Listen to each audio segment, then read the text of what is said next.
안녕하세요. 박장백 사무장입니다. 오늘은 송달 확정증명과 집행문에 관해서 설명드리겠습니다.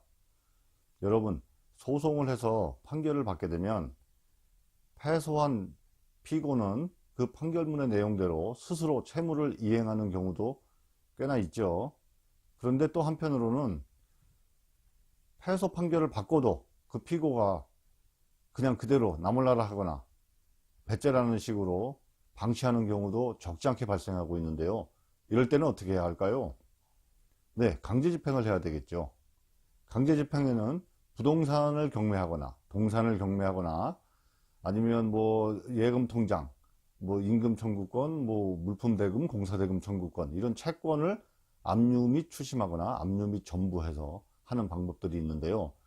그러면 이 강제집행은 판결문에 기초해서 하는 건데요. 판결문이 근본이 돼서 그 판결문에 힘을 얻어서 강제집행이 가능한 건데요. 그러면 판결문만 가지고, 즉 판결 정보만 가지고 강제집행을 신청하면 법원에서 강제집행을 받아줄까요? 그렇지 않습니다. 이 판결문은 상대방에게 송달이 돼야 하고, 송달이 되고 나서 14일이 지나면 확정이 되는데요.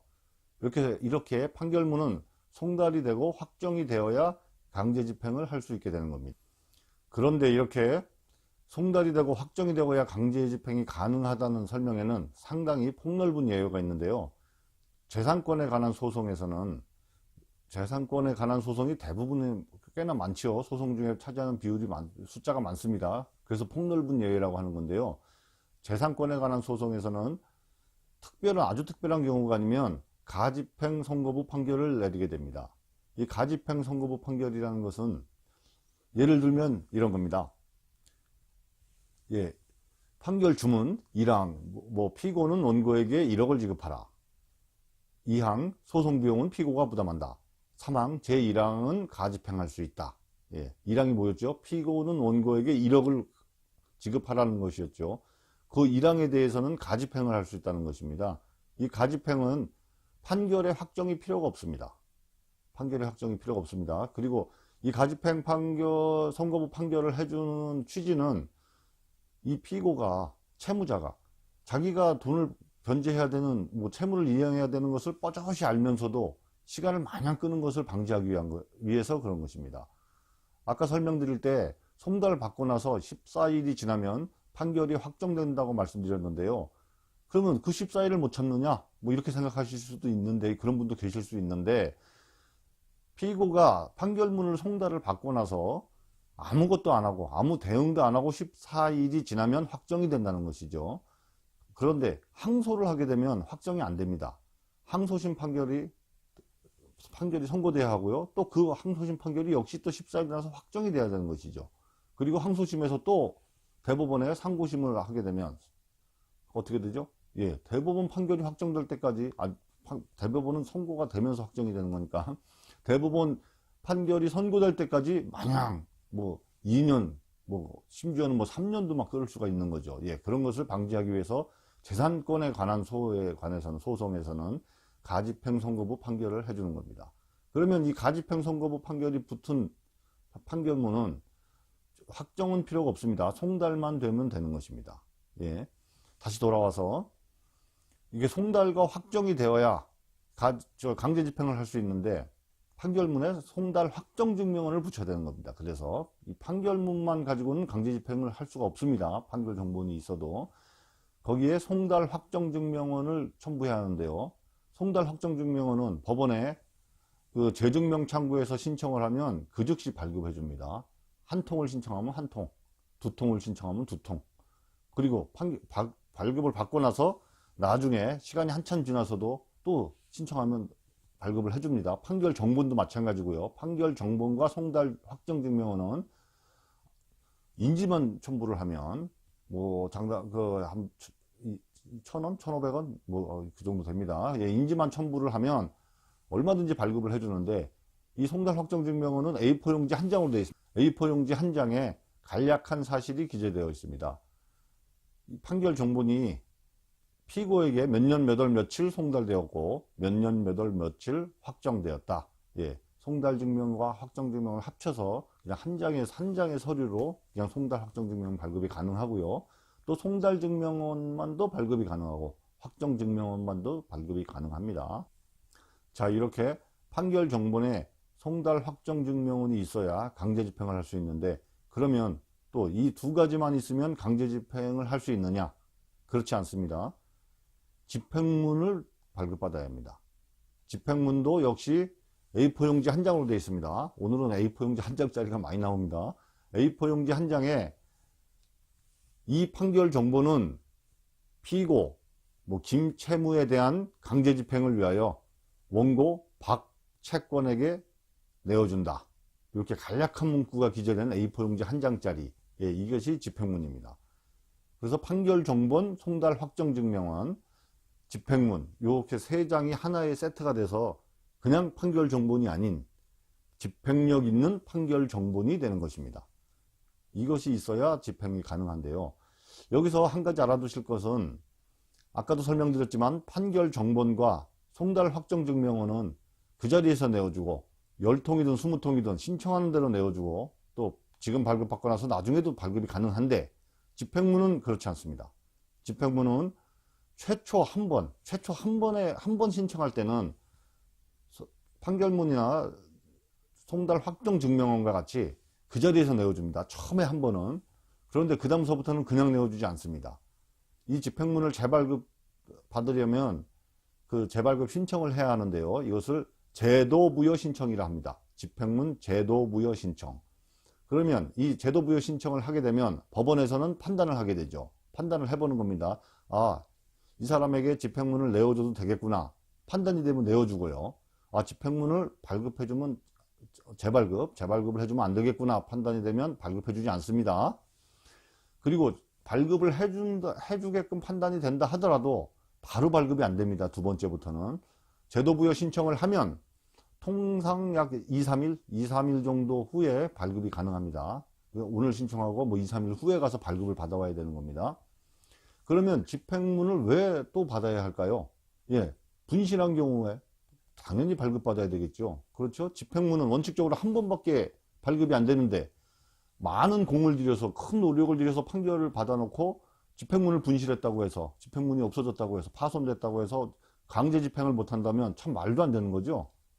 그래서 분실했을 경우에 필요합니다. 그런데 이 분실을 한 사유로 제도부여 신청을 하게 되면 법원에서는 이 사람이 분실했는지 아닌지 알 길이 없죠. 분실한 사실을 소명해야 합니다.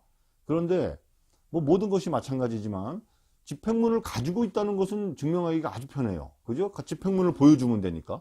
보여줘도 되고 필요하면 제출을 하면 되니까. 그런데 분실한 것은 어떻게 소명할까요? 경찰서에 집행문 분실 신고를 하고 그 접수증을 받아서 집행문 제도부여 신청을 할 때 그 접수증, 분실신고 접수증을 첨부해서 하면, 신청을 하게 되면 약 2, 3일 후에 재발급을 받을 수 있습니다. 그리고 집행문을 분실하지 않았지만 집행문을 또 발급받을 필요도 있는데요. 어떤 경우가 있냐면 부동산 경매를 원고가 강제 집행을 위해서 부동산 경매를 신청했다. 그런데 나의 집행 권한은, 즉 판결문은 피고에게 1억을 받게끔 돼 있어 받을 권리가 있는데, 그 부동산의 선순위 담보권자, 선순위 권리 가액을 다 빼고 나면 3천만 원밖에 되지 않는다. 예상이 되는 것이죠.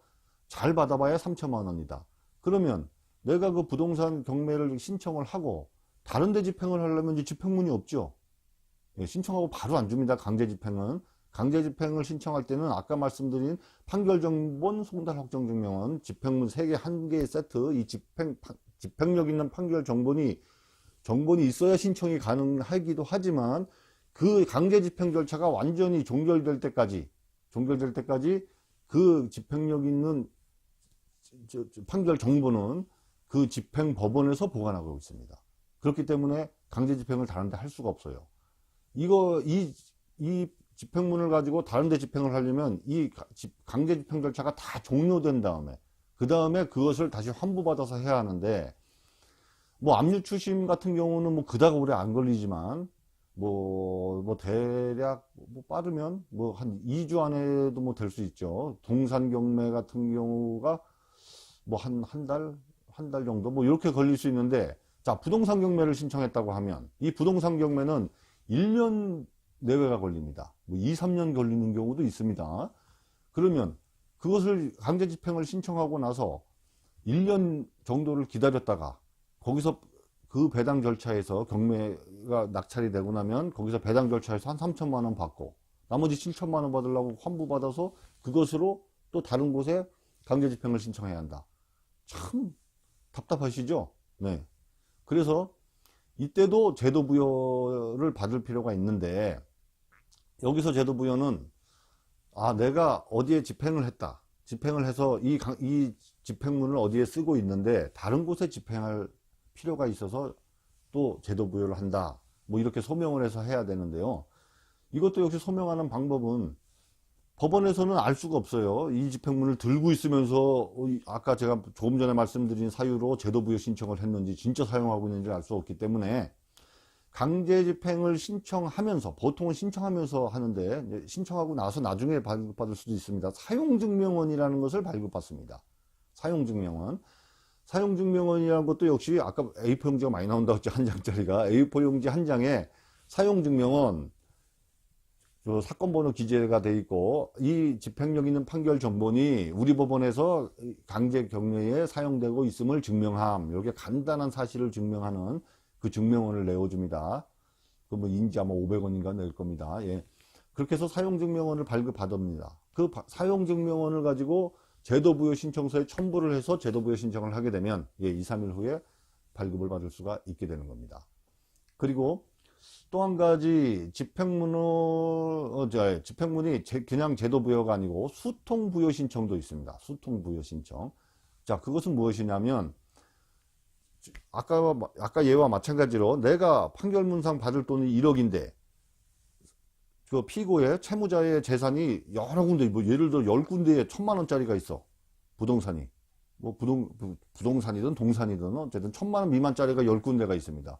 그러면 이 10군데에 다 집행을 해야 되는데, 내가 여기서 아까 제도 부여하는 식으로 하면, 자, 첫 번째 부동산 경매 신청하고 그 사용증명원 받아서 두 번째 거 신청하면서 또 사용증명 받아서 세 번째 거 신청하면서 또 사용증명 받고 이렇게 쭉 10번째까지 가면 그것만 해도 한 달 걸리죠. 제도 부여에 2, 3일 걸리니까. 그러면 참 불편하죠. 이제 이럴 때는 이러한 사실을 소명해서 여차저차 해서 아까 제가 말씀드린 그 사실을 소명해서 하면서 여러 통이 필요합니다. 집행문을 뭐 5통 부여해 주십시오. 10통 부여해 주십시오. 뭐 그러면 그 해당 그 판단을 해서 발급하는 것이 적당하다 싶으면 발급을 해줍니다. 그런데 사실 저도 이 집행문 수통 부여 신청은 뭐 꽤나 제가 실무 경력이 꽤나 되는데 지금까지 한 번도 받아본 적이 없어요. 그래서 그 수통 부여는 뭐 잘 해주는, 아까 말씀드린 제도 부여 신청이요. 분실했을 때하고 그 어디 사용하고 있을 때는 뭐 특별한 경우 아니면 다 해줍니다. 다 해주는데 쉽게 해준다. 다는 안 되나, 다라는 말은 취소하겠습니다. 쉽게 해주는데 이렇게 여러 군데 수통부여 신청은 그것을 잘 받아들여 주는지 그것까지는 저도 잘 모르겠습니다. 사실 해본 적이 없어서요. 예, 이상 마치겠습니다.